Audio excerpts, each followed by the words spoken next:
आप लोगों की 11th क्लास का पहला चैप्टर होता था जिसको हम लोग मोशन इन 1D और मोशन इन 2D से जानते हैं। अगर आप लोगों ने पढ़ा होगा तो रेजुरेखीय गति हिंदी में बोलते थे, मोशन इन 1D मतलब मोशन इन डायरेक्शन। तो motion represent continuous change in the position of an object. Motion क्या है भाई? किसी भी बॉडी की पोजीशन में बदलाव हो रहा है, इसका मतलब वो मोशन में, यानी चेंज ही मोशन है।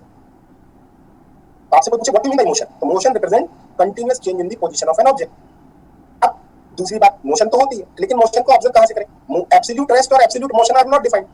भाई हम किसी भी पर्टिकुलर बॉडी को ये नहीं कह सकते वो रुकी हुई है, सार्वभौमिक सत्य ये नहीं हो सकता कभी। मोशन आर नॉट डिफाइंड, मतलब इसका मतलब ये होगा किसी बॉडी को आप देखकर ये नहीं बता सकते whether it is at rest और मोशन। तो एब्सोल्युटली आप नहीं कह सकते रेस्ट में, हो सकता है आपके लिए रेस्ट में लग रही हो लेकिन दूसरे के लिए वो मोशन में लग रही हो। जैसे आप अर्थ का एग्जांपल ले लें, अर्थ क्या है? हमारे लिए रेस्ट में, लेकिन अगर आप किसी स्टार से देखेंगे तो आपको पता चलेगा अर्थ भी मूव कर रही है। तो एब्सोल्यूट रेस्ट और एब्सोल्यूट मोशन तो डिफाइन नहीं है। क्यों? क्योंकि रेस्ट और मोशन सब रिलेटिव है। और एब्सोल्यूट रेस्ट और एब्सोल्यूट मोशन डिफाइन नहीं है। क्यों? क्योंकि स्पेस होमोजीनियस है। स्पेस होमोजीनियस है, आप कहीं भी बैठ जाओ, ओरिजिन कहीं भी ले लो, आपके लिए फ्रीडम है। You have choice. We can choose any point in space as origin. That it is the meaning of homogeneous. Homogeneous means space में आप किसी भी point को origin choose कर सकते हो. And space is isotropic also. Isotropic means समदैशिक. Homogeneous means समान. Space is isotropic. It means that is we can choose any direction in space as coordinate axis. मतलब आप कहीं भी बैठकर शुरू हो जाए और किसी भी डायरेक्शन को आप coordinate axis मान ले, ये आपकी फ्रीडम है। अब आप कौन सी डायरेक्शन माने, कौन सा ओरिजिन चूज करें, जब फ्रीडम इतनी सारी हो गई तो आपको क्या करना पड़ेगा? इसको फर्दर क्लासिफाई करना पड़ेगा। तो जो फ्रेम ऑफ रेफरेंस की जो यहाँ से बात उठती है कि जब एब्सोल्यूट रेस्ट और एब्सोल्यूट मोशन डिफाइन ही नहीं है तो we have to choose a frame of reference जहां पर बैठकर आपको शुरुआत करनी होगी। इसीलिए जब कभी भी आप कोई प्रॉब्लम शुरू करते हैं तो एक फ्रेम ऑफ रेफरेंस, एक कोऑर्डिनेट सिस्टम जरूर इस्तेमाल करते हैं। तो फ्रेम ऑफ रेफरेंस को कैटेगराइज अगर करें, फ्रेम ऑफ रेफरेंस को अगर कैटेगराइज करें तो फ्रेम ऑफ रेफरेंस पहले क्या है?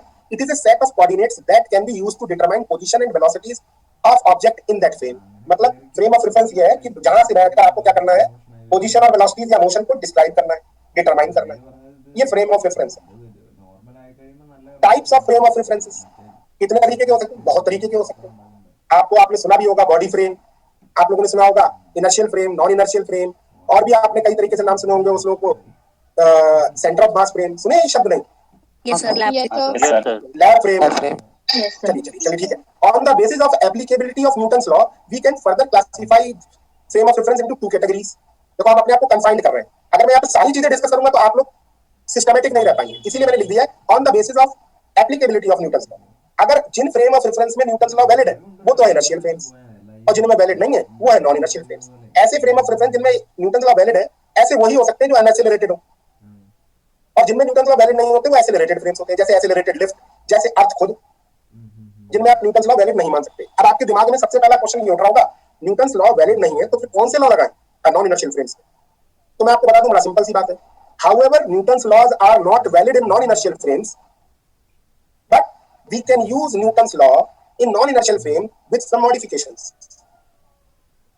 Newton's law non inertial frames में वैलिड नहीं, लेकिन तब भी हम क्या कर सकते हैं? न्यूटन्स लॉ लगा सकते हैं कुछ मॉडिफिकेशंस के साथ, and those modifications are called as pseudo forces. इनके बारे में आप जानते हो, there are several types of pseudo forces. Am I correct? Yes. So Newton's laws are not valid in non-inertial frames, but we can make them valid after some modifications in non-inertial frame. तो ये इनके बारे में और detail में discussion करेंगे। पूरा chapter पढ़ाऊंगा आप लोगों को, motion of a body in non inertial frame. तो वहां पर हम लोग इसको डिस्कस करेंगे। फिलहाल अभी हम ये मानेंगे कि आप इनर्शियल फ्रेम में हैं। ठीक है, चलें आगे बढ़े। कुछ डेफिनेशंस जो कि आप लोगों को रोजमर्रा आती रहती हैं, जब भी आप कभी कोई प्रॉब्लम सॉल्व करेंगे तो ये सब सेंटेंसेस पढ़ेंगे कि भाई डिस्प्लेसमेंट इतना हो गया, डिस्टेंस इतनी चल गया, ये सब जरूरी है। तो ये शुरुआत मैं यहीं से कर रहा हूँ, बिल्कुल बेसिक्स।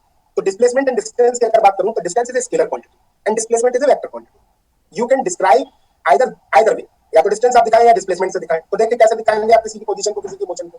तो डिस्टेंस क्या है? जैसे मान लीजिए बच्चा ए पॉइंट से बी पॉइंट तक या बी पॉइंट से सी पॉइंट तक गया, ठीक है, तो इसका अगर डिस्प्लेसमेंट अगर देखूं तो 5 मीटर्स हुआ। कितना डिस्प्लेस हुआ? 5 मीटर्स। लेकिन अगर डिस्टेंस देखें तो जो पिंक कलर की चला है वो डिस्टेंस चला है 4 + 3 मतलब 7 मीटर्स। तो डिस्प्लेसमेंट क्या है? बेसिकली इनिशियल और फाइनल पोजीशंस के बीच की मिनिमम डिस्टेंस है ना। तो the length of a straight line drawn from objects initial and final position. But the distance क्या है? The length of actual path, actual travel and how much an object has moved, ये है distance. इतना length चला। तो जब कभी भी आप चलते हैं, शुरू करते हैं कहीं से भी चलना, भले ही आप वापस लौटाएं, लेकिन आपका डिस्टेंस हमेशा क्या होगी? नॉन जीरो रहेगी। तो डिस्टेंस या तो जीरो हो सकती है, जीरो से बड़ी होगी, 0 to infinite. Distance is always positive और जीरो। नहीं चलोगे तो जीरो, चलोगे तो पक्का पॉजिटिव होगी। डिस्टेंस कभी नेगेटिव नहीं होता। लेकिन अगर डिस्प्लेसमेंट की बात करूं तो डिस्प्लेसमेंट नेगेटिव पॉजिटिव कुछ भी हो सकता है। क्यों? क्योंकि इसमें मैग्नीट्यूड के साथ साथ डायरेक्शन का भी रोल है। तो जैसे इसमें माइनस इंफिनिटी से प्लस इंफिनिटी तक कुछ, ठीक है, पॉजिटिव भी हो सकती है, नेगेटिव भी हो सकती है, जीरो भी हो सकती है। तो अब हर बार ये पेड़ बनाकर घर बनाकर तो दिखाया नहीं जा सकता, इसलिए ग्राफ पर दिखाते हैं। कैसे दिखाते हैं? मान लीजिए P1 पोजीशन से गया, इस पाथ को ट्रेवल करते हुए P2 तक गया, इसका डिस्प्लेसमेंट कितना हुआ? डेल्टा आर हुआ। डिस्टेंस कितनी चला? डेल्टा एस चला। और इसकी इनिशियल पोजीशन क्या थी? R1 थी। इसकी फाइनल पोजीशन क्या? R2 है। तो इसी को बड़ा करके मैं पिक्चर को और दिखाता हूँ,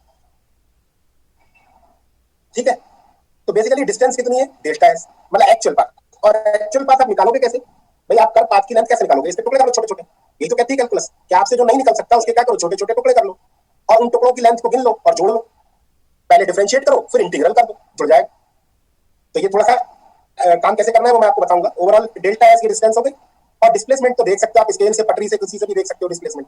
तो डेल्टा आर क्या हो गया? डिस्प्लेसमेंट। तो डेल्टा आर जो बेसिकली हो गया वो डेल्टा आर तो हो गया डिस्प्लेसमेंट, डेल्टा एस हो गया टाइम। अब अगर आ जाओ आप एवरेज वेलोसिटी और एवरेज स्पीड की बात, तो डेल्टा टी टाइम में डिस्प्लेसमेंट डेल्टा एस हुआ है, तो एवरेज स्पीड क्या कहलाएगी? Delta S upon delta T. Unit time में हुआ चली गई डिस्टेंस क्या है? Average speed. A F B average से दिखा देते हैं। और यूनिट टाइम में हुआ डिस्प्लेसमेंट एवरेज वेलोसिटी। ये डेफिनेशन है। This is not natural laws, these are not natural laws, these are not laws.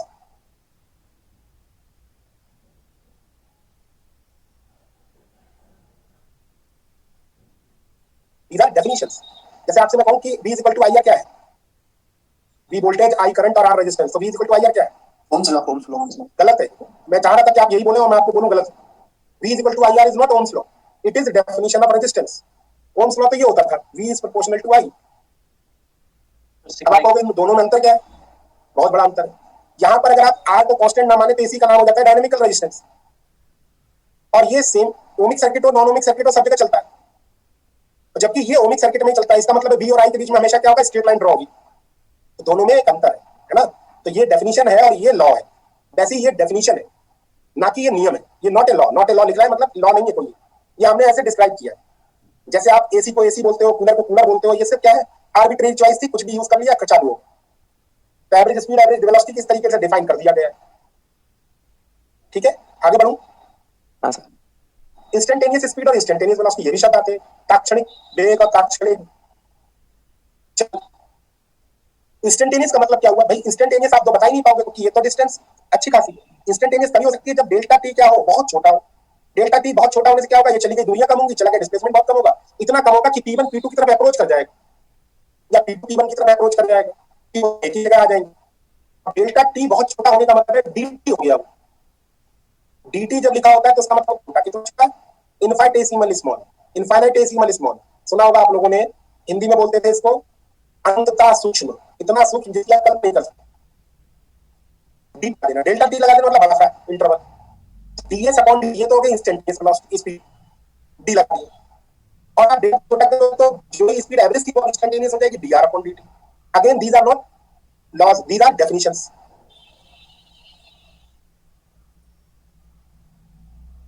ठीक है बेटा, आवाज आ रही है?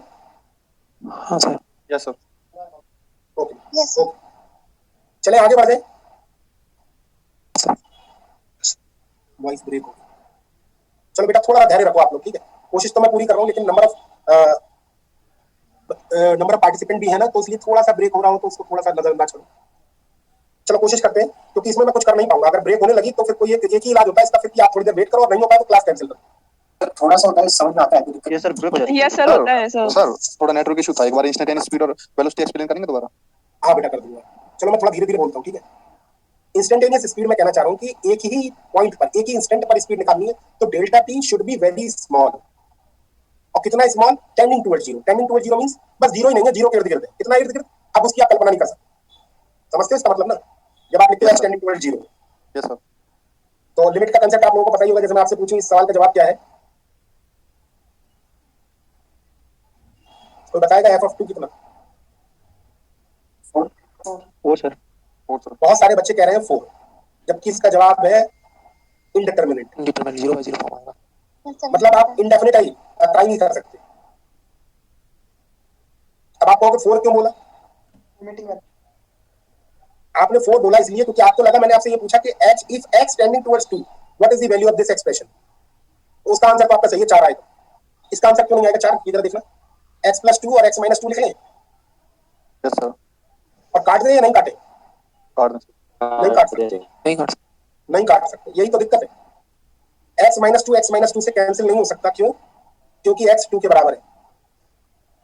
और अगर x 2 के बराबर नहीं है, चाहे वो 1.999999 कुछ भी हो, चाहे वो किसी के बराबर हो, तब आप x - 2 और x - 2 एक ही जैसा आएगा तो काट सकते हो। इसीलिए वो 4 के करीब आ जाता है। समझ सकते हो बात को, इस बात को? तो इसीलिए मैं कह रहा हूँ कैलकुलस की बुक उठाएंगे आप लोग, कैलकुलस की बुक उठाएंगे 12th क्लास की, उसमें शुरुआत इसी वाले से करी हुई होगी किसी भी बुक में, लिमिट। तो यहाँ पे कहने का मतलब है if delta T is very very very small, इसको कहने का एक शब्द यूज करते हैं इनफाइनाइटेसिमल स्मॉल। इतना छोटा अगर है तो P1 P2 लगभग यही नहीं आ जाएंगे। यस सर, मतलब यही आ जाएंगे तो हम ये कह पाएंगे ना कि ये इंस्टेंटेनियस है। तब हमने इस डेल्टा एस जो दूरियां इनके बीच की बहुत छोटी से दिखाने के लिए डी लगा दिया और टाइम को छोटा दिखाने के लिए डी टी लगा दिया, बस इतना लिखा। Similarly D R upon D T instantaneous velocity होगा। और आप यहाँ पर देख सकते हैं ds अपॉन dt बेसिकली क्या है? एस टी कर्व का स्लोप। एस टी कर्व का स्लोप। स्लोप क्यों बोलते हैं? क्योंकि dy अपॉन dt को dy अपॉन dx को स्लोप क्यों बोलते थे? क्योंकि y के साथ होने वाला बदलाव है इसमें, x में, या x के साथ y में कितना चेंज हो रहा है वो बताता था। Fractional change in y with respect to x। वैसे ही ये स्लोप क्या बता रहा है? Fractional change in s with respect to t। Time के साथ Yes, sir. कितनी तेजी से बदल रहा है s। तो जो अगर आप एस टी प्लॉट खींचेंगे तो उसका स्लोप रिप्रेजेंट करेगा किसको?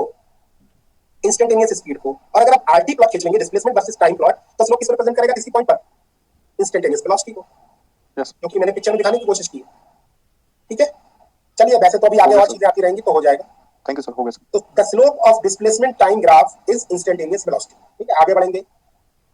फिर भी किसी बच्चे को दिक्कत आएगी तो हम हैं। ठीक है, अब अगर इसी में एक और कंडीशन लगा दूं कि at P1 the instantaneous velocity of particle is V1 and at P2 instantaneous velocity of particle is V2। मतलब इस पॉइंट पर V1 है और बदल रही है लगातार, उसके बाद V2 हो गई, वेलोसिटी बदल रही है। तो जो rate of change of velocity है, rate of change of velocity है वो क्या है? Basically average speed, average acceleration. और अगर यही मैं कह दूं बहुत टाइम छोटा है, delta T is very small, तो बिल्कुल लगभग पास पास में आ जाएंगे ये पॉइंट, तब हम इसको क्या बोलेंगे? Instantaneous acceleration. और यहां पर देख सकते हैं कि डीवी अपॉन dt को क्या कहेंगे? बीटी प्लॉट का स्लोप। अगर बी और टी का प्लॉट खींचे तो स्लोप किसको रिप्रेजेंट करेगा? Instantaneous acceleration. तो जो इंस्टेंटेनियस एक्सेलरेशन है उसको ही हम एक्सेलरेशन बोलते हैं पाया। ऑफनली हम क्या बोलते हैं? इंस्टेंटेनियस एक्सेलरेशन को एक्सेलरेशन बोलते हैं। और इंस्टेंटेनियस वेलोसिटी को ही हम लोग वेलोसिटी बोलते हैं। और इंस्टेंटेनियस स्पीड को ही हम स्पीड बोलते हैं। समझ आ रहा है? यहां तक किसी को कोई प्रॉब्लम हो तो बोले प्लीज। No sir. चलिए आगे बढ़ते हैं। ओवरऑल क्या हुआ? If you have position, just look at this picture, if you have position then you can drive velocity by differentiating the position with respect to time। अगर आपके पास पोजीशन है तो आप वेलोसिटी निकाल सकते हैं बाय डिफरेंशिएशन ऑफ टाइम के respect में। और अगर आपके पास वेलोसिटी है, एक्सीलरेशन निकाल रहे हैं, तो आप अगेन डिफरेंशिएट कर देंगे तो आपको एक्सीलरेशन मिल जाएगा। वापस आना चाहते हैं तो इसको इंटीग्रेट कर देंगे टाइम के रिस्पेक्ट में तो आपको वेलोसिटी मिल जाएगी, और इसको इंटीग्रेट कर देंगे टाइम के रिस्पेक्ट में तो ये आपको पोजीशन मिल जाएगी। यानी डिफरेंशिएट करोगे आर को तो वेलोसिटी मिलेगी, और वेलोसिटी को इंटीग्रेट करोगे तो आपको पोजीशन मिलेगी। बच्चों बच्चों वाली बातें बता रहा हूँ बिल्कुल। ठीक है, तो मैंने यहाँ लिख दिया है these are always true, these are definitions not laws. क्यों? क्योंकि जब बनाई हुई बातें हमारी हैं तो वो हमेशा ही सही। नियम होते हैं किसी और के बनाए, वो कभी सही होते हैं कभी गलत होते हैं। तो ये जो कुछ भी इस पिक्चर में लिखा हुआ है, बना हुआ है, वो हमेशा सत्य है।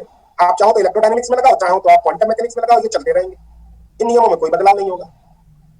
एडीटी लिखा होने का मतलब क्या होता है? एरिया टाइम का, सॉरी एक्सेलरेशन टाइम कर्व का एरिया, वाई डी एक्स बोलते थे ना। और यानी एक्सेलरेशन टाइम कर्व का एरिया किसको रिप्रेजेंट करेगा? वेलोसिटी। सिमिलरली वेलोसिटी टाइम का एरिया किसको रिप्रेजेंट करेगा? डिस्प्लेसमेंट को। क्या सही बोल रहा हूं? किसी एक भी बच्चे की प्रॉब्लम मेरे लिए प्रॉब्लम है। ठीक है, तो आप लोग ये ना सोचना कि सर से पूछेंगे सर क्या बोलेंगे, या क्या ये पूछने वाली बात है कि नहीं है। तो आप लोग एमएससी के स्टूडेंट हो, आप लोग पूछ सकते हैं, क्योंकि अभी नहीं पूछा तो पूछ नहीं पाओगे, क्योंकि इसके बाद लोग आपसे पढ़ना शुरू कर देंगे। सर हाँ, ये पूछना चाहता हूँ सर, डिफरेंशिएशन का कांसेप्ट जो निकलता है ये इससे इंस्टेंटेनियस से निकलता है ना? इंस्टेंटेनियस। हाँ बिल्कुल, ठीक है सर। वेरी स्मॉल जी सर, वेरी स्मॉल चेंज। जी सर जी। ठीक है, वो चाहे वैसे आप लोगों को डिफरेंशिएशन के बारे में आपको बताऊं, थोड़ा सा याद करो तो आपको याद आएगी एक बात। डिफरेंशिएशन पढ़ने से पहले आप लोगों ने एक और चैप्टर पढ़ा हुआ होगा जिसका नाम था डिफरेंशिएशन बाय फर्स्ट प्रिंसिपल। हाँ सर, पढ़ा था नहीं? उसमें डेल्टा एक्स और डेल्टा वाई लिखते थे, उसमें डेल्टा एक्स और डेल्टा वाई लिखते थे, और बाद में याद हो तो x equal to limit f tending to 0 f of x plus h minus fx upon h, यही पढ़ा होगा। Yes sir. ठीक है, और आपको बता दूं फर्स्ट प्रिंसिपल से डिफरेंशिएशन कहां से आया है? टेलर सीरीज से। Yes sir. टेलर सीरीज में बहुत सारी टर्म आती है, f of x plus h is equal to fx plus h f dash x plus h square upon factorial 2 f double dash x plus h cube upon factorial 3 f triple dash x, और उसमें अगर h को बहुत छोटा कर दोगे तो higher order term को छोड़ दोगे तो ये आ जाएगा। यस सर, नेगलेक्ट करते हैं सर हायर ठीक है, तो मैं सिर्फ एक बार धुंधलापन जो है वो दूर करने के लिए सब बातें बोलता हूं। चलिए अब आगे बढ़े। जी सर। सर ये न्यूटन ने कंफाइन किया था ना क्या चीज? पहले सर टेलर सीरीज से डिफरेंशिएशन वगैरह निकालते थे, पर बाद में न्यूटन ने उसे कंफाइन किया था ना सर फॉर्मूलेशन में। हाँ जॉर्जियस वो न्यूटन जॉर्जी फार्मूला जो था हाँ सर, न्यूमेरिकल एनालिसिस में वो पढ़ा होगा आप लोगों ने, तो न्यूमेरिकली इंटीग्रेट करना और डिफरेंशिएट करना न्यूटन का काफी कंट्रीब्यूशन रहा है इसमें। न्यूटन रैप्शन मेथड आप लोगों ने पढ़ा होगा, बहुत सारी चीजें कर। ठीक है, चलिए आगे बढ़ते हैं, ज्यादा इसमें डिटेल में नहीं घुसते क्योंकि पूरी मैथमेटिक्स इसी के सहारे चल रही है। Okay, so what are the consequences of these definitions? ये तो डेफिनिशंस है जो बताएंगे आप लोगों को। अब आप लोग सोच रहे होंगे जैसे फर्स्ट डेरिवेटिव किया तो वेलोसिटी मिल गई, सेकंड डेरिवेटिव किया तो आपको मिल गई एक्सेलरेशन, थर्ड डेरिवेटिव करेंगे तो क्या मिलेगा? तो आपको बता दूं इसको हम लोग बोलते हैं jerk. You can again differentiate acceleration with respect to time and you will get another physical quantity which is called jerk. Jerk. Rate of change of acceleration is called jerk. मैं लिख देता हूं यहाँ पर. Again you can differentiate and you will get a quantity which is called jerk. Sir जैसे रस्सी में झटका मारते हैं एक तरफ से वो वाला जर्क है फिर? मतलब उसमें कह सकते हो, इसीलिए बोला भी जाता है जर्क का मतलब हुआ जब आप पिकअप लेते हो ना गाड़ी में, जी जी तो आप एक्सेलरेशन को भी बदलते हो। हाँ सर। सर वो गड्ढा एक्सेलरेशन का बदलने का मतलब ही है वो जर्क। ठीक है, उसमें भी जर्क ही लगती है। तो गड्ढे में भी तो लगता है गाड़ी लेके जाओगे तो। वो जहां भी मैंने कहा ना एक्सेलरेशन में जहां जहां बदलाव होगा वो सब जर्क की बातें आएंगी वहां पर। आप वो जर्क से जर्क मत समझो, वो अलग शब्द आप समझ रहे हो कि हाथ में जर्क आ गई, बॉलर कहता है कि जर्क आ गया हाथ में, मतलब हल्का सा मुड़ गया हाथ, तो वो सब चीज नहीं समझना। तो what are the consequences of these definitions? तो वो कंसीक्वेंस क्या है कि अगर हम बात करें motion under constant acceleration, means हमारे पास एक रेस्ट्रिक्शंस लगा दी। एक रेस्ट्रिक्शन ये है कि कांस्टेंट एक्सेलरेशन अगर हो, और हम बहुत सारी जगह पर देखेंगे कि एक्सेलरेशन कांस्टेंट है। कहां कहां देखोगे? Motion under gravity, motion under gravity, gravity क्या है? जी रहती है अगर आसपास रहो अर्थ के, तो हमें इनका तो यूज करना पड़ेगा डायरेक्ट। तो इसीलिए कुछ एक्सप्रेशन निकाल के रख लेते हैं कि जब मोशन अंडर कांस्टेंट एक्सेलरेशन हो तो इन डेफिनेशंस के क्या कंसीक्वेंसेस होंगे। तो इन डेफिनेशंस के क्या कंसीक्वेंस होते हैं अगर एक्सेलरेशन कांस्टेंट हो? तो ये चार इक्वेशन ड्राइव कर सकते हो आप। v = u + at, s = ut + ½ at square, d ² = u ² + 2as and st = u + ½ at t - 1। Half st means tth time में चलेंगे। हाँ सर, tth टाइम ऐसे लिख देंगे तो tth है ना। these are not always true, these are not always true। ये कब सत्य है? जब इस कंडीशन में हो तभी, यानी ये कंडीशनली ट्रू है। ये चार पांच इक्वेशन जो भी आपके पास लिखी हुई सामने दिख रही है, ये सब कब ट्रू है? जब आप इस पर्टिकुलर कंडीशन में, मतलब एक्सेलरेशन कांस्टेंट है। और अगर एक्सेलरेशन कांस्टेंट नहीं है तो ये इक्वेशन सत्य भी नहीं। लेकिन जो पीछे लिखी हुई है d = dr क्वांटिटी, ये हमेशा सत्य है। a = dv/dt, ये हमेशा सत्य है। तो इसीलिए हम इनको क्या कहेंगे? ये डेफिनेशंस है और ये लॉज है। अब लॉज क्या है? क्यों कहते हैं इन्हें लॉज है? These are laws. v = u + at, it is a law. क्यों? अगर इनिशियल वेलोसिटी आपको पता है, एक्सेलरेशन आपको पता है और एक पर्टिकुलर टाइम आपको पता है, तो आप final velocity under this particular circumstances उतनी आएगी चाहे आप कुछ भी करो। ये नेचर ऐसा ही करेगा। तो these are laws but those are definitions, so always remember this point। v = u + at is a law। अगर आपको और डिटेल में पढ़ना है तो इस पर फिनमैन सीरीज आती है, फिनमैन लेक्चर, उसमें बड़ा अच्छे से डिटेल में बताई गई है चीजें। तो आप अगर आपके पास स्पेयर में टाइम हो तो आप पढ़ भी सकते हैं। तो let us proof these equations. तो आपको बहुत अच्छे से पता है, आपको 9th क्लास में किया होगा। v = u + at का प्रूफ करना है तो आप देखें a = dv/dt होता है। अब चूंकि मोशन स्ट्रेट लाइन में ही हो रही है, 1D में हो रही है, तो आप वेक्टर लगाओ चाहे मत लगाओ कोई फर्क नहीं पड़ता, है ना। क्योंकि वेक्टर तो तब बातें आएंगी जब दिशा बदले, लेकिन दिशा तो बदल ही नहीं रही। तो उस दिशा का क्या मतलब? जब हमेशा ही एक ही दिशा रहे। तो यहाँ पर वेलोसिटी और स्पीड एक ही चीज, motion in 1D। Acceleration is equal to dv/dt, dv = adt। अगर आप t = 0 पर देखें वेलोसिटी u से रिप्रेजेंट करें और t = t पर वेलोसिटी v से रिप्रेजेंट करें, तो ये आपके पास आ गया। और a कांस्टेंट अगर है तो a बाहर आ जाएगा, और ये बाहर आ जाएगा तो ये v = u + at प्रूफ हो जाएगा। अब आप सोचो कि अगर ये कांस्टेंट नहीं होगा तो ये बाहर नहीं आता, और बाहर नहीं आता तो ये प्रूफ नहीं होता। इसका मतलब ये तो सत्य होता, लेकिन क्लियर हो गई होगी मुझे लगता है। आगे बढ़ता हूं। s = ut + ½ at स्क्वायर का प्रूफ करना है तो आप d = ds/dt लेके चलो। अब ds = vdt, v = u + at, 0 to t से इंटीग्रेट कर दो। at t = 0, s = 0 and t = t, मान लीजिए डिस्टेंस या डिस्प्लेसमेंट कितना हो गया? s हो गया। तो s = ut + ½ at square proof हो गया। कोई दिक्कत? हाँ सर, देख लें आप लोग, अगर कोई लाइन नहीं समझ आ रही तो मुझसे पूछा, मैं आगे बढ़ूंगा 1 मिनट बाद। आ गया सर समझ। आ गया। तीसरी इक्वेशन देख लें, b² = u² + 2as। Again you can take b = u + at, whole square कर ले दोनों तरफ, रीअरेंज कर ले और आपको प्रूफ हो जाएगा b² = u² + 2as। मुझे नहीं लगता इसमें मुझे टाइम देना चाहिए आपको। नहीं सर, तीनों इक्वेशन का अलग अलग, तीनों इक्वेशंस का अपना अलग अलग महत्व है। इसमें टाइम नहीं है, इसमें टाइम नहीं है, इसमें फाइनल वेलोसिटी नहीं है, और इसमें डिस्टेंस नहीं है या डिस्प्लेसमेंट नहीं है। तो आपको ये देखना है क्या दिया हुआ और क्या निकालना है, इनको देखते हैं। चलिए चौथा फार्मूला देखिए आपकी स्क्रीन पर है, distance travelled in th second. तो how can you calculate it? Just subtract distance in t-1 second from in t seconds. आप t सेकंड में चली गई दूरी में से t-1 सेकंड में चली गई दूरी घटा दें तो आपको पता चल जाएगा t सेकंड में चली गई दूरी कितनी। I think am I correct or not? तो t सेकंड में चली गई दूरी कैसे निकालोगे? s = ut + ½ at square. और t-1 सेकंड में चली गई दूरी कैसे निकालोगे? ut-1 + ½ at t-1 whole square. Just rearrange करोगे तो आपको ये मिल जाएगा st = u + ½ at ut-।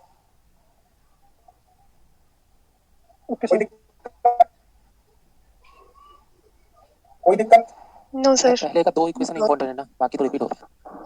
बाकी मतलब, लेकिन ये याद रखनी है आप। यस सर, उसमें यूज हो रहा है मतलब। हाँ यूज हो। हाँ सर।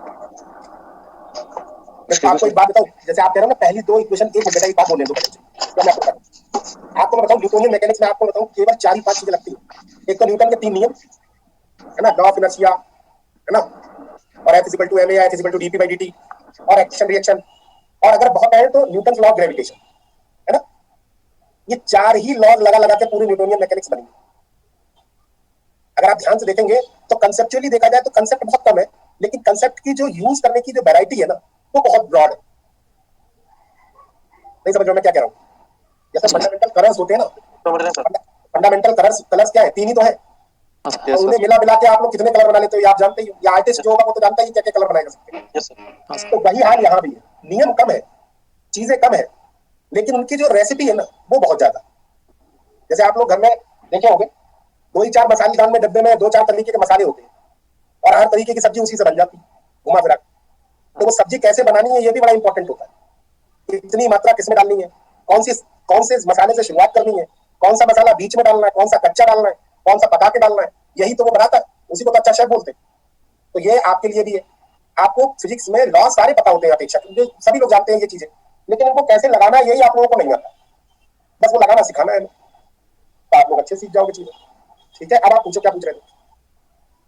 सर कांस्टेंट एक्सेलरेशन और यूनिफॉर्म एक्सेलरेशन में डिफरेंस है क्या? No no no, there is no difference. Sir जब हम किसी बाइक या किसी की मतलब ऑब्जेक्ट को सडन एक्सीलरेट करते हैं तो सर वही सिचुएशन सर आएगी ना, जर्क की सिचुएशन उसी में आएगी। जर्क की सिचुएशन, हाँ, जहां भी एक्सेलरेशन में चेंज हो, बस इस एक ही लाइन में पूरी बात हो रही है मेरी, इसको कैसे भी आप बोल लो, एक तरह का सर वो इंपल्स हो गया ना। नहीं, इंपल्स अलग चीज हो गई, दूसरी इंपल्स अलग। ठीक है, चलिए। सर हाँ बेटा। सब जैसे बैट और बॉल का जो कांटेक्ट होता है तो वो आता है ना इसके एग्जांपल में इम्पल्स के। तो इंपल्स में हाँ हाँ वही होता है। इंपल्सिव फोर्स होता है बेसिकली, इंपल्सिव फोर्स होता है वो जो लगता है, और क्वांटिटी डिस्क्राइब की जाती है। इंपल्स वो होती है फोर्स इनटू टाइम, कितनी देर के लिए लगा। Yes sir.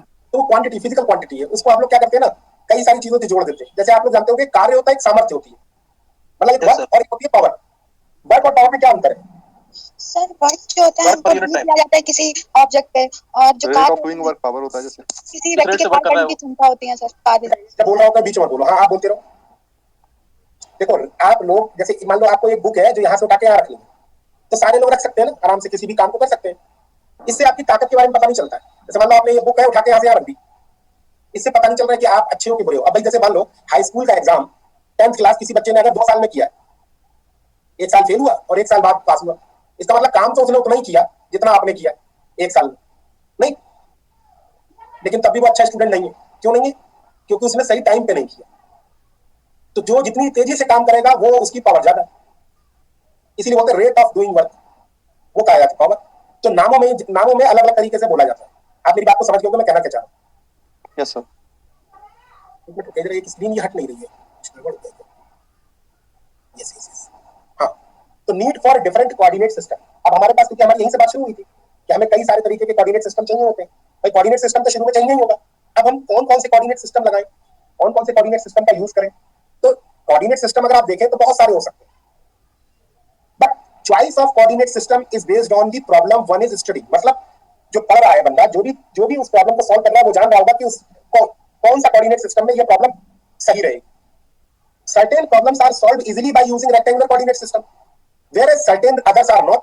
मतलब कुछ ऐसी प्रॉब्लम है जो कार्टेशियन कोऑर्डिनेट सिस्टम में आप सॉल्व करो बड़े आराम से होती है, लेकिन सब नहीं। तो हमारे पास और भी ऑप्शंस है। क्या क्या ऑप्शंस है? 3D कोऑर्डिनेट सिस्टम के बहुत सारे ऑप्शन है, 2D कोऑर्डिनेट सिस्टम के। 2D कोऑर्डिनेट सिस्टम के कार्टेशियन कोऑर्डिनेट सिस्टम ले लो, प्लेन पोलर कोऑर्डिनेट सिस्टम ले लो। और 3D में अगर आ जाओ तो कौन कौन से ले लो? सिलेंड्रिकल ले लो, कार्टेशियन ले लो, स्फेरिकल ले लो। होता है ना ऐसा? कुछ प्रॉब्लम कार्टेशियन कोऑर्डिनेट सिस्टम में नहीं अच्छे सॉल्व होती, सिलेंड्रिकल स्फेरिकल में अच्छे से हो जाती। तो ये तो करते करते आपको समझ आ जाएंगी। अभी जब हम आगे बढ़ेंगे तो आप लोगों को ये चॉइस भी समझ में आने लगेगी किसमें करना चाहिए। ठीक है, तो हम शुरुआत कहां से करेंगे? प्लेन पोलर कोऑर्डिनेट से। उसके बाद हम सिलेंड्रिकल में जाएंगे, स्फेरिकल में जाएंगे। कार्टेशियन तो आप लोगों को आता ही है। तो आप देखिए कार्टेशियन कोऑर्डिनेट सिस्टम में पोजीशन, वेलोसिटी और एक्सेलरेशन कोऑर्डिनेट।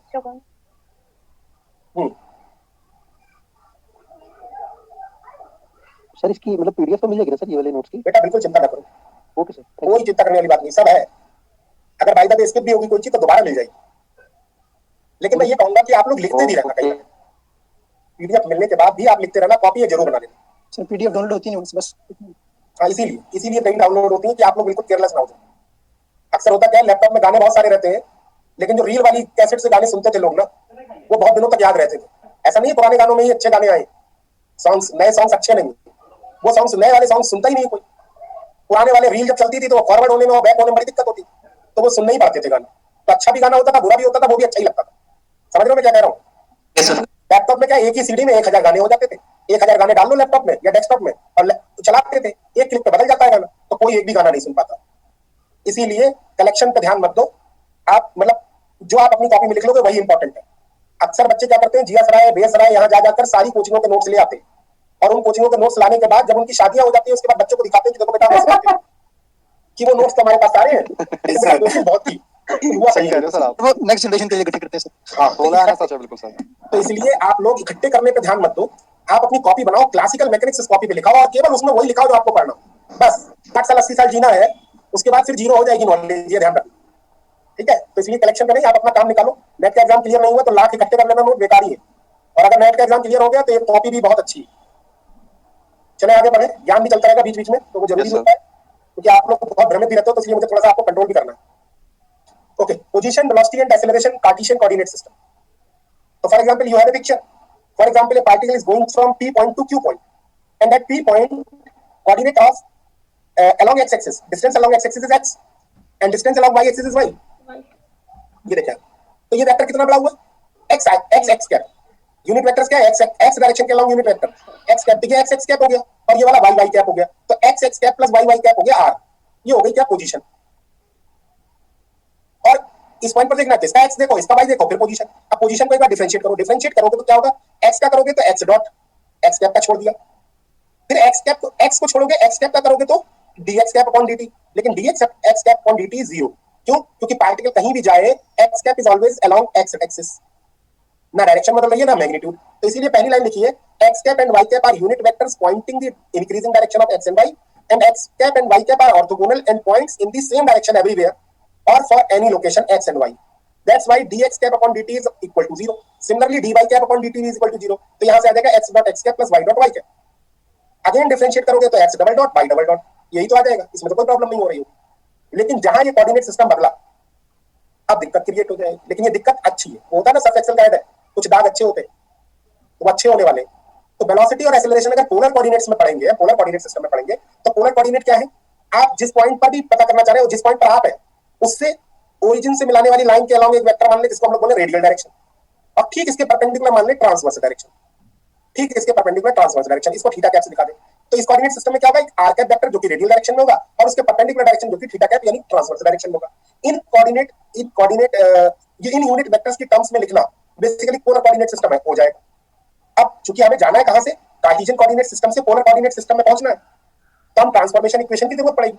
तो ट्रांसफॉर्मेशन इक्वेशन देख लेते हैं। तो अगर ये इसके पॉइंट के कोऑर्डिनेट r और थीटा है in terms of polar coordinate, r क्या है? r है इसकी ओरिजिन से दूरी, थीटा क्या है? इसका ओरिएंटेशन, x एक्सिस के साथ इसका झुकाव इस रेडियल वेक्टर का, ठीक है। तो r अगर इसे कार्टेशियन कोऑर्डिनेट सिस्टम में कहूं तो ये x है और ये y है, तो is there any relation between x and y to r and theta? तो यस, बिल्कुल है।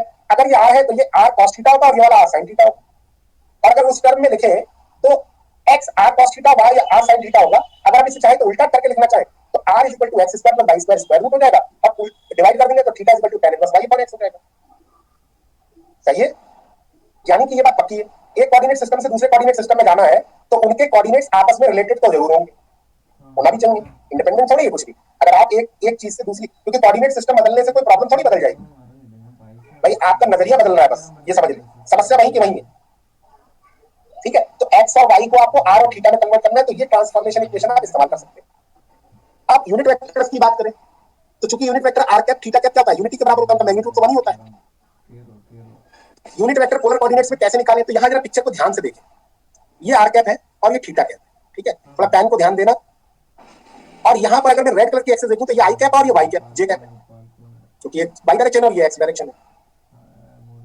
और अगर ये यूनिट वेक्टर आर कैप का अगर मैं कंपोनेंट लूंगा तो आर कैप का मैग्नीट्यूड 1 है, तो 1 का कंपोनेंट इधर लूंगा तो ये कितना आएगा, ये वाला देखो पेन चल रहा है 1 cos थीटा यानी cos थीटा, और ये वाला कितना 1 sin थीटा यानी sin थीटा। तो अगर मैं इसका यूनिट वेक्टर से लिखूं तो ये लिखूंगा cos theta I cap sin theta J cap बराबर आर कैप, वो ये लिखा हुआ, ध्यान से देखो।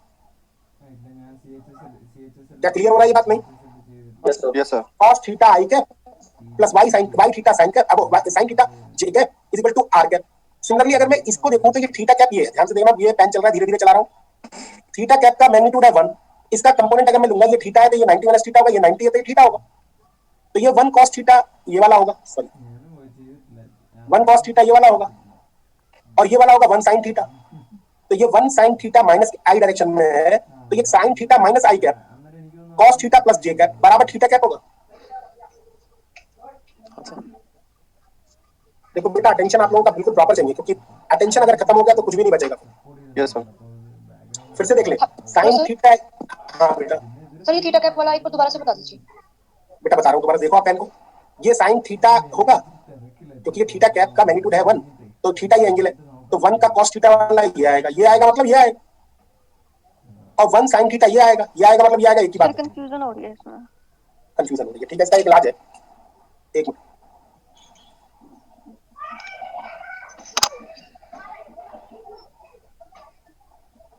कोई बात नहीं बेटा, आपने आपको म्यूट कर लो बस, अगर बच्चों की आवाज आ रही है। ये देखो पूजा म्यूट कर लीजिए आप, पूजा पीछे शोर आ रहा है अनम्यूटेड। प्लीज शोर आ रहा है। यहाँ देखो जरा, आप समझ में आ जाएगा, मैं पेन चला रहा हूँ ना तो समझ में आ जाएगा, चिंता ना। ये एक्स डायरेक्शन है तो आई कैप इसी के लॉन्ग होगा, और ये वाई डायरेक्शन है जे कैप इसके लॉन्ग होगा। अब ये पॉइंट पर ये है आर कैप ये वाला एंगल थीटा है अगर, तो ये भी थीटा होगा, आर कैप का मैग्नीट्यूड है 1 तो ये cos थीटा हो जाएगा, और अगर ये वेक्टर वेक्टर कहूं तो ये वेक्टर हो जाएगा cos theta I cap. Similarly ये वाला sin थीटा हो जाएगा, और वेक्टर के साथ लिखूंगा तो जे कैप, तो ओवरऑल आर कैप कितना आ जाएगा, sin cos theta I cap plus sin theta J cap, ठीक है। सिमिलरली अगर आप उसमें आओ, मैं दूसरे कलर के पेन से लिखता हूँ ये वाली चीज। सर ये cos थीटा कहाँ से आया? ये cos थीटा यहाँ और sin थीटा यहाँ कैसे आया? बेटा ये तो बहुत बेसिक बात पूछी है, अगर ये 1 है और ये थीटा है तो ये वाला निकालना है, sin theta is equal to cos theta is equal to क्या होता है, अगर आपको ये निकालना है, इसका नाम रखूं कुछ, x और y अगर निकालना है तो x बेस अपॉन हाइपोटेन्यूज, तो x और r कितना आएगा, ऐसे अगर sin थीटा बराबर लिखूंगा तो y अपॉन 1 लिखूंगा, परपेंडिकुलर अपॉन हाइपोटेन्यूज, तो y is equal to sin theta आ जाएगा। नहीं समझ में? बद्री वाला फार्मूला पढ़ा था ना 10th में। हाँ बेटा, बताओ नहीं मैं खुद बता दूंगा, x is equal to cos theta, y is equal to sin theta, सही है लिखा हुआ बेटा? हाँ सर सही। तो उसी से लिखा है। अब आप इधर देखो, ये वाला थीटा कैप, अब ये वाला एंगल कितना होगा, ये 90 माइनस थीटा, ये थीटा, तो ये भी थीटा आएगा, इसके भी अगर कंपोनेंट करूंगा तो ये कंपोनेंट कितने आएंगे, थीटा के पास वाला cos का, थीटा से दूर वाला sin का, और चूंकि ये डायरेक्शन माइनस आई कैप वाली है तो वेक्टर कितना हो जाएगा, minus sin theta I cap, और ये वाली प्लस के लाऊंगी है तो ये हो जाएगा sin cos theta J cap, तो थीटा कैप कितना लिखा जाएगा,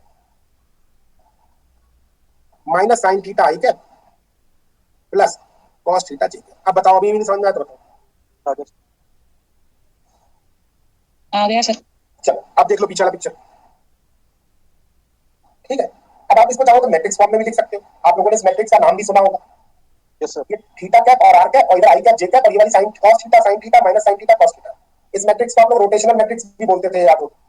यस सर। ये सर। ठीक है, और ये पिक्चर में क्या आप ये फिगर आउट करके दिखा दिया गया जैसे आप पूछ रहे थे, ठीक है, वहां पे दिख नहीं रहा इसीलिए यहाँ भी बना दिया अलग से। अब क्लियर हो गया?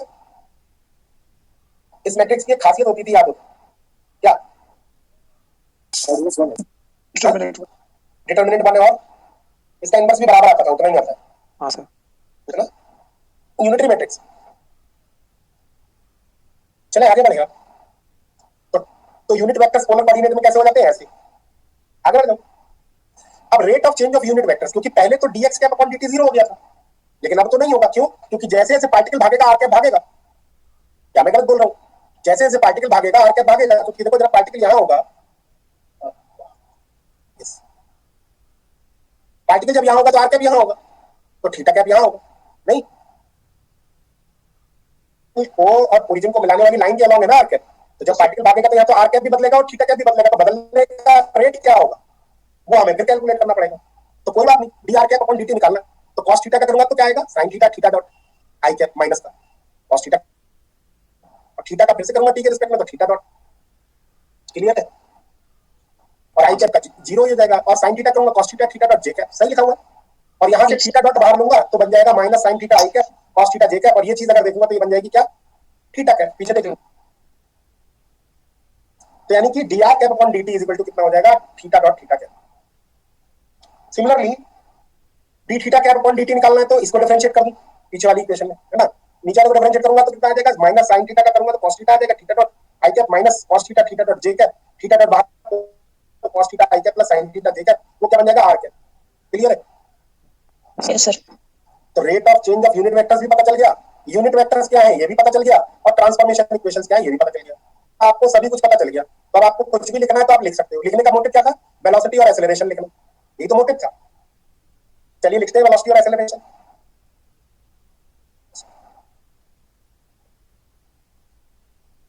तो पोजीशन अगर देखें, पोजीशन इन पोलर कोऑर्डिनेट्स कितनी होगी, r वेक्टर कितना होगा, r into r cap. Magnitude r है और पोजीशन वेक्टर क्या है, r कैप। सही लिखा हुआ है? कर्सर देखें, पॉइंटर देखें, बस ये होगी पोजीशन।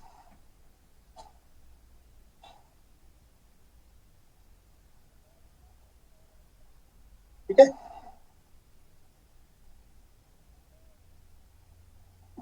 ठीक है बेटा। अब पोजीशन को आपको डिफरेंशिएट करना है तो आप डिफरेंशिएट कर दो, वेलोसिटी मिल जाएगी। तो r कैप का डिफरेंशिएशन कितना होगा, r बाहर कर लो। r कैप का भी डिफरेंशिएशन निकाला ही था आपने, कितना, r डॉट थीटा कैप। सही है नहीं? और r का करूंगा तो r डॉट, तो ये आ गया r dot r cap plus r theta dot theta cap. ये बन गया आपका रेडियल कंपोनेंट, ये वाला। देखो इसके बाद अगर मैं आपको बताऊं नहीं तब भी चल जाए, इसको डिफरेंशिएट करना है बस। और r का करूंगा तो r dot r cap, r को छोड़ूंगा D R cap upon dt करूंगा तो theta dot theta cap. Overall ये हो गया रेडियल कंपोनेंट क्योंकि रेडियस के अलॉन्ग है, और ये ट्रांसवर्स कंपोनेंट क्योंकि ट्रांसवर्स के अलॉन्ग है। तो r थीटा डॉट हो गया ट्रांसवर्स कंपोनेंट हो गया। आपको अगर एक्सेलरेशन निकालना है तो एक्सेलरेशन कैसे निकालूंगा, dv vector upon dt। v vector कितना होगा, r dot r cap plus r theta dot theta cap. इसको डिफरेंशिएट करूंगा तो बनेगा r double dot r cap. सही कह रहा हूं? और r डॉट को छोड़ूंगा तो dr कैप अपॉन dt, इसकी वैल्यू लगाऊंगा तो ये आएगी। ओवरऑल सॉल्व कर के ये आएगा। क्या मेरी बात से सहमत हो? Yes sir. एक बार देख लो आप लोग, 2 मिनट रुका हुआ हूं, कैलकुलेशन की स्टेप्स देख लो एक बार। हाँ सर। हाँ सर हो जाएगा। मैंने कहा कंसेप्ट तो यहां तक था, इसके बाद तो मैथमेटिक्स आ गया। ये वाला रेडियल कंपोनेंट ऑफ एक्सेलरेशन, ये वाला ट्रांसवर्स कंपोनेंट ऑफ एक्सेलरेशन। अगर इनको समराइज करें तो ये समराइज कर दिया। देखें आप, पूरा सब कुछ सामने लिखा हुआ है, आप लोग कुछ याद रखें ना रखें, इसका जो डेरिवेशन करवाया है जरूरत नहीं याद रखने की। आप ये नोट जरूर याद रखें कि radial component of velocity and acceleration is equal to vr is equal to r dot and ar is equal to r double dot minus r theta dot square. Is it correct? And transverse component of velocity and acceleration, तो vt is equal to हो जाएगा r theta dot and at is equal to हो जाएगा 2r dot theta dot plus r theta double dot. ठीक है? Yes sir. यहां पर आप एक चीज बड़े ध्यान से देख सकते हो कि अगर br को इंटीग्रेट करोगे तो ar नहीं मिलेगा, या डिफरेंशिएट करोगे तो ar नहीं मिलेगा। देखो, अगर br को डिफरेंशिएट करोगे तो ar नहीं मिलेगा, या ar को इंटीग्रेट करोगे तो vr नहीं मिलेगा। नहीं मिल रहा है ना? क्यों नहीं मिल रहा है? यहाँ पे पता क्या हुआ, यहाँ पे जब ये प्रूफ हो रहा था तो यहाँ पे क्या हो रहा था, मर्ज हो रही थी इक्वेशन। जैसे ये वाली देखो, r कैप वाली टर्म ये रही और इधर r कैप वाली टर्म यहाँ से आई, तब ये r कैप के अंदर ये वाली टर्म और ये वाली टर्म लिखी हुई, यानी मिक्स हो रही है। तो बड़ा अच्छी बात ये है कि आपको ये बात ध्यान रखनी है कि here it is clear that v is equal to integral a dt है। बिल्कुल सही बात है। अगर आप b को डिफरेंशिएट करोगे टाइम के रिस्पेक्ट में तो आपको एक्सेलरेशन मिलेगा, या a को इंटीग्रेट करोगे तो वेलोसिटी मिलेगी। But for component it is not true, but for components it is not true. ठीक है? कंपोनेंट के लिए ये सही नहीं। कोई किसी को प्रॉब्लम लग रही है?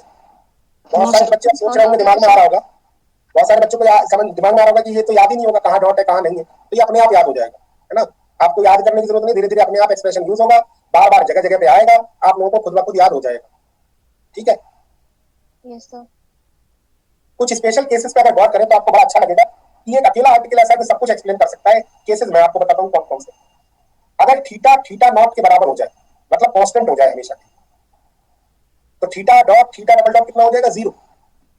थीटा कांस्टेंट होने का मतलब क्या है? पार्टिकल के पास इधर उधर चलने की फ्रीडम नहीं, केवल किस पे चलेगा? स्ट्रेट लाइन पे, along radial direction, as it like this, है ना। तो सोचो आप थीटा को अगर फिक्स कर दोगे तो ऐसे ही चल सकता है। तो ये क्या बन गई? Rectilinear motion.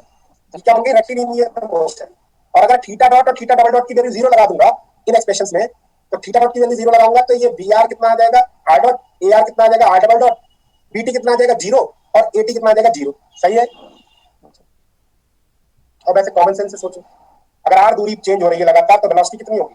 आर डॉट कितना होगा? आर डॉट ही तो होगा, तो सही नहीं ना। तो कहीं कहीं अगर आपको पोलर कोऑर्डिनेट सिस्टम में आती हैं चीजें तो आप रेक्टिलिनियर मोशन को भी एक्सप्लेन कर सकते हैं with the help of these polar coordinates. के सेकंड पे जाएगा if r is equal to r naught, मतलब मैं r को r नॉट के बराबर कर देता हूं। ठीक है, ये एक रेस्ट्रिक्शन लगा देता हूं। r अगर r नॉट के बराबर हो जाए और फिर मोशन कर लेता हूं तो इसके पास क्या बचा? इसके पास क्या फ्रीडम बची? r को फिक्स कर दूं, देखो अगर मैं r को फिक्स कर दूं, मतलब लेंथ को, r वेक्टर की लेंथ को फिक्स कर दूं, फिर भाग में दूं इसे, तो कैसे भाग पाएगा? किस तरीके की motion? Circular motion. Circular motion. Circular motion, ठीक है। अच्छा बेटा एक चीज और बोल रही थी, क्योंकि आज हम लोगों का पहली मुलाकात है।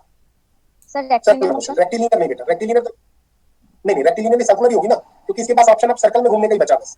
लास्ट एंड हाँ जी। अच्छा मैं एक चीज आपसे बोलना चाह रहा था कि ये जो नंबर ऑफ पार्टिसिपेंट है वो अभी 1-2 दिन तो मैं देख रहा हूँ, कोशिश करें आप लोग लेक्चर के दौरान पूरे टाइम रहे साथ में। बीच बीच में ये क्लास को छोड़ना और फिर से ऐड होना, ये हालांकि मैं कुछ कर नहीं पाऊंगा आप लोगों का, तो क्या करूंगा मैं, लेकिन फिर भी काम होगा।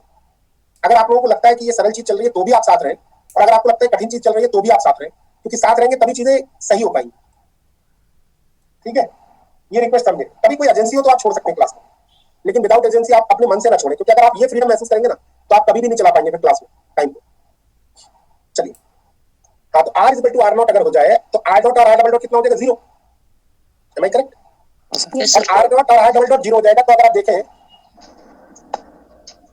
r डॉट और r डबल डॉट 0 कर दूं तो ये टर्म ये वाली 0 हो जाएगी, ये वाली 0 हो जाएगी और ये वाली 0 हो जाएगी, बाकी सब रहेंगी। तो वी आर 0 हो जाएगा, A R minus R theta dot square हो जाएगा, और बी टी कितना हो जाएगा? आर नॉट थीटा डॉट, और ए टी कितना हो जाएगा? R naught theta double dot. तो आप देखिए जरा इनको यूजुअल जो आपके नोटेशन होते हैं उनमें लिख दें, तो minus R naught theta dot को ओमेगा लिखते तो ओमेगा स्क्वायर, जो कि ये दिखा रहा है कि सेंटर की तरफ को, क्योंकि माइनस साइन बता रहा है रेडियल के अपोजिट डायरेक्शन, यानी सेंटर की तरफ हो गया ना, that's why it is called centripetal acceleration. और ये हो गया आपकी रेडियल टेंजेंशियल वेलोसिटी।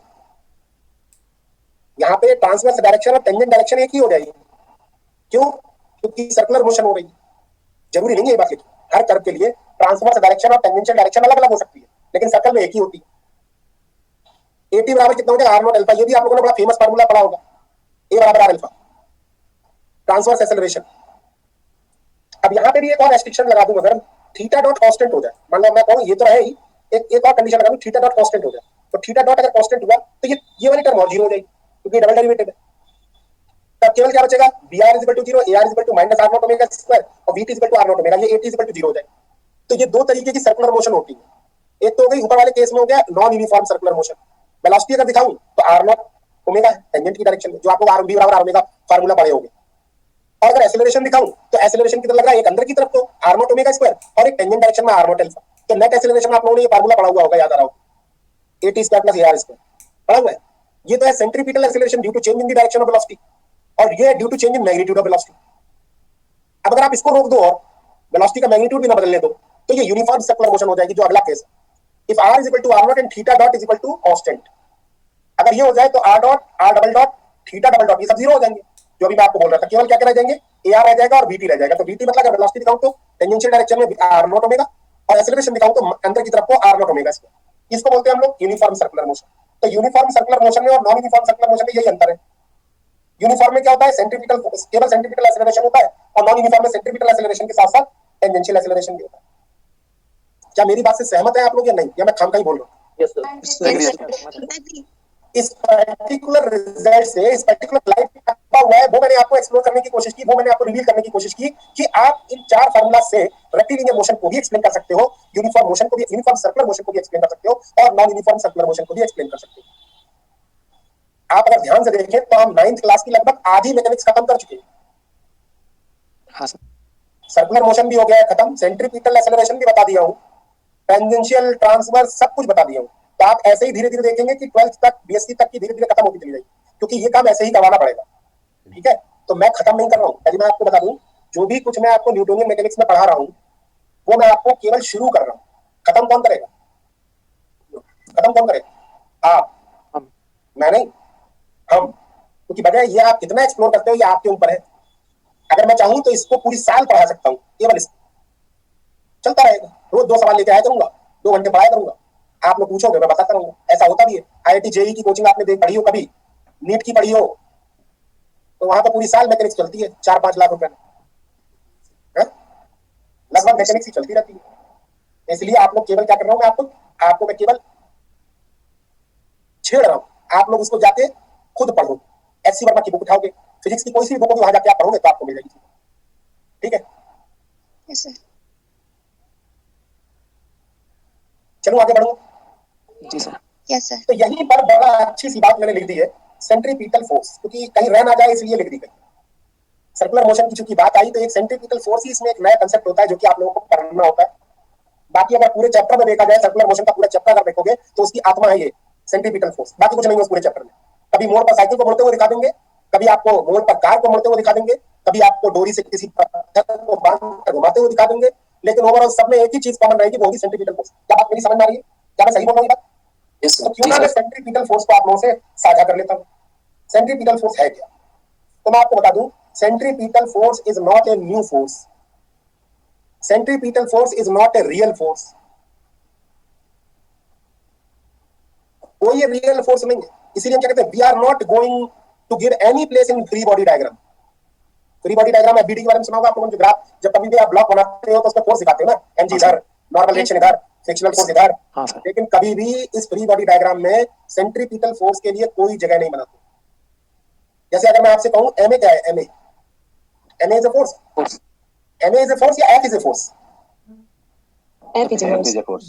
अगर आप सोचो एफ को भी जगह दोगे और एमए को भी जगह दोगे तो आपने गड़बड़ नहीं कर ली भाई। एमए क्या है? एमए क्या है फिर पूछूं मैं आपसे, एमए क्या है? फिर वही बात, अगर एमए फोर्स है तो जगह दो। M is not force, M is product of mass and acceleration. M is what? Product of mass and acceleration. आप मेरी बात से सहमत हैं? तो basically F is equivalent to MA, F is equal to MA. ये तो एफ के बारे में, एफ की कैलकुलेशन है। तो वैसे ही आप समझो सेंट्रीपिटल फोर्स कुछ नहीं है, ये एम है एक तरीके। एम क्या मतलब? M into centripetal is R omega square MB square upon R. So it is only requirement towards center to perform circular motion. ये कोई नया फोर्स नहीं है, ना कोई रियल फोर्स है, ये केवल रिक्वायरमेंट है, सेंटर की तरफ चाहिए होती है, किसी भी फोर्स से दी जा सकती है।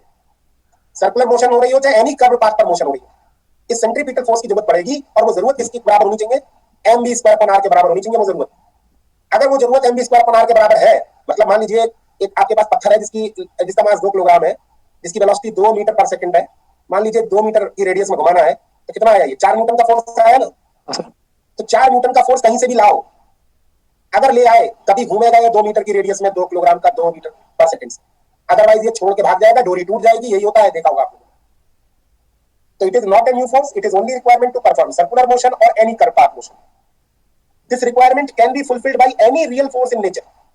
ये रिक्वायरमेंट कहीं से भी फुलफिल कर सकते हो, चाहे फ्रिक्शनल फोर्स हो, चाहे ग्रेविटेशनल फोर्स हो, चाहे टेंजेंशियल फोर्स हो, या इलेक्ट्रोस्टैटिक फोर्स हो। ग्रेविटेशनल फोर्स अगर आप देखो तो अर्थ सन सिस्टम में कौन दे रहा है सेंट्रीपिटल फोर्स? ग्रेविटेशनल टुवर्ड्स सन। और अगर आपने कहूं न्यूक्लियस के चारों ओर इलेक्ट्रॉन घूम रहे हैं, तो वहां कौन प्रोवाइड करा रहा है? Electrostatic interaction between nucleus and electron. Cycle के केस में आपने सुना होगा, साइकिल जब होती है तो मोड़ की तरफ थोड़ा सा झुक जाती है, वहां पे कौन प्रोवाइड करा रहा होता है? Centripetal force. फ्रिक्शनल फोर्स पत्थर को डोरी से बांधकर घुमाते हैं, तो वहां पर कौन फोर्स प्रोवाइड कर रहा होता है सेंटर की तरफ? Tangential force. कोई भी फोर्स आपका क्या दे सकता है, सेंट्रीपिटल फोर्स देना जरूर पड़ेगा, अदरवाइज प्रॉब्लम कभी भी सर्कुलर मोशन हो ही नहीं सकती या किसी कर्व पाथ पर मोशन हो ही नहीं सकती। अब मान लीजिए आप एक ऐसी डोरी मार्केट से खरीद लाए जो 2 न्यूटन का फोर्स भी झेल नहीं सकती, तो उस डोरी से आप 2 किलोग्राम के पत्थर को 2 मीटर पर सेकंड से और 2 मीटर की रेडियस में घुमा नहीं सकते। समझ रहे हो ना? अक्सर यही होता है कि जब हम रेलवे ट्रैक पर या मतलब रेलवे ट्रैक छोड़ो, जब हम रोड पर चल रहे होते हैं, बारिश हो जाती है, बारिश हो जाने के बाद या फिर वहां पर तेल कभी बिखर जाए तो वहां से अगर हम गुजर रहे हो तो फ्रिक्शनल फोर्स मिल नहीं पाता और हम लोग फिसल जाते हैं। क्यों फिसल जाते हैं? क्योंकि जो खर्चा था mv स्क्वायर पर आवर वो हम दे ही नहीं पाए, और अगर हम नहीं दे पाएंगे तो फिसलेंगे, दे दिया तो निकल जाएंगे। तो ये तो एक तरीके से टोल टैक्स की तरह है। समझ रहे हो ना? समझ रहे बात को मैं क्या कहना चाह रहा हूँ? Toll tax. Yes, sir. अगर फास्टैग लगा है तो निकल जाओ, नहीं निकल पाओ। तो इन जनरल अगर मैं कहूं तो चूंकि circular motion is also curve path motion, भाई सर्कल ही तो एक कर्व ही है, तो इन जनरल अगर मैं बोलूं तो इसका formula mv square upon r की जगह आप लोग क्या याद रखो, mv स्क्वायर अपॉन रो। क्या? mv square upon rho. Rho is what? Rho is radius of curvature. अब रेडियस ऑफ कर्वेचर क्या होती है इसको हम अगली क्लास में पढ़ेंगे और इसको हम दिखाएंगे, डेरिवेशन भी करेंगे इसका, और आप लोगों ने रेडियस ऑफ कर्वेचर मैथमेटिक्स में पढ़ी भी होगी, वो हम निकाल के बताएंगे कैसे कैसे सर्कल के लिए रेडियस ऑफ कर्वेचर क्या होती है, रेडियस के बराबर ही होती है। हाँ सर। लेकिन और कर्व के लिए रेडियस ऑफ कर्वेचर अलग अलग होती है ना? तो ओवरऑल इन जनरल फार्मूला क्या होगा, f = mv स्क्वायर अपॉन रो। क्लियर है? जी सर। Yes, sir. इसका है तो मटेरियल बातें कहने को, लेकिन हम इसको बाद में पढ़ाएंगे। लेकिन चलिए थोड़ा सा बता देता हूं, उसके बाद हम आगे क्लास को छोड़ते हैं। तो रेडियस ऑफ कर्वेचर आप लोगों ने मैथमेटिक्स में पढ़ी होगी क्या, 1 + y dash square whole raised to the power 3/2 divided by y double dash at x naught y naught. जैसे मान लीजिए कर्व दिखाने की कोशिश की है, ऐसा कोई कर्व है, तो अलग अलग जगहों पे कर्व का मुड़ान अलग अलग है ना। कहीं पे अगर देखें तो ये इस सर्कल से फिट हो रहा है, कहीं पे इस सर्कल से फिट हो रहा है, कहीं पे इस सर्कल से फिट हो रहा है, तो अलग अलग जगहों पे क्या होगी, रेडियस ऑफ कर्वेचर अलग अलग होगी। तो मान लीजिए किसी x naught y not point पर निकालिए तो फार्मूला क्या है, ये हो। क्या ये आप लोगों को याद आ रहा है, कभी पढ़ा था? Yes, sir. मैथमेटिक्स में पढ़ा होगा। हाँ सर। तो हम यहाँ पे इसका सिग्निफिकेंस भी मैथमेटिक्स से पढ़ा नहीं रहे। अच्छा, अक्सर ये चीजें पूछी जाती है, एवरेज ऑफ ए फंक्शन और क्वांटिटी। किसी फंक्शन की एवरेज निकालना है या किसी क्वांटिटी का एवरेज निकालना है, तो आप कैसे निकालोगे? मान लीजिए कोई फंक्शन है, इसका एवरेज निकालना है, तो एवरेज कैसे निकालोगे, dx fx dx का इंटीग्रल कर लो a to b और a - b से डिवाइड कर दो या b - a से डिवाइड कर दो। तो आप लोग देख सकते हैं integral a to b fx dx upon integral a to b fx। Time average निकालना है तो dx की जगह टाइम लगा दो, पोजीशन एवरेज निकालना है तो पोजीशन लगा दो। देखा होगा आप लोगों ने, कभी आप लोगों ने एवरेज निकाला है करंट का या वोल्टेज का? Yes sir. अरे किसी नहीं एसी सर। वाला चैप्टर, अल्टरनेटिंग करंट वाले चैप्टर में एवरेज निकाला होगा पूरी साइकिल के लिए, हाँ सर, निकालते हैं। कितना RMS वगैरह नहीं, नहीं एवरेज RMS निकालते भी निकालते हैं, हैं, एवरेज वैल्यू भी निकालते हैं सर। पहले एवरेज निकालते हैं। Yes. सुनो तो पहले मेरी बात को, हाँ। पहले एवरेज निकालते हैं पहले पूरी average साइकिल के लिए, तो जीरो आता है, यस सर, पूरी साइकिल के लिए जीरो जीरो आता है। फिर आधी साइकिल के लिए निकालते हैं तो 2i नॉट अपॉन पाई आता है, 2i नॉट अपॉन पाई आता है, या तो 0.707 पाई आई, हाँ सर। कुछ ऐसा आता है ना। उसके बाद चूंकि इफेक्टिव वैल्यू को बोलते हैं आरएमएस वैल्यू, तो फिर आरएमएस निकालते हैं, तब वो आती है v नॉट अपॉन √2। ऐसी तो था कुछ। Yes sir. Yes, sir. जाने अनजाने में इधर उधर की बातें हो रही, लेकिन बातें इसलिए हैं जिससे कि आप लोगों को याद आए, कुछ इधर उधर भी था। हाँ सर, ठीक है, तो वहां सब जगह आप लोगों ने इस तरीके का 12th स्टैंडर्ड की बातें आप लोग थोड़ा सा देखेंगे तो आपको समझ आ जाएगा। एरिया अंडर द कर्व अगर निकालना है तो आपको integral a to b fx dx ये आपको पता ही होगा, और लेंथ ऑफ द कर्व निकालनी है तो integral a to b √x² dx² + dy² होती है। ये देखिए आप, अगर dx को इंटीग्रल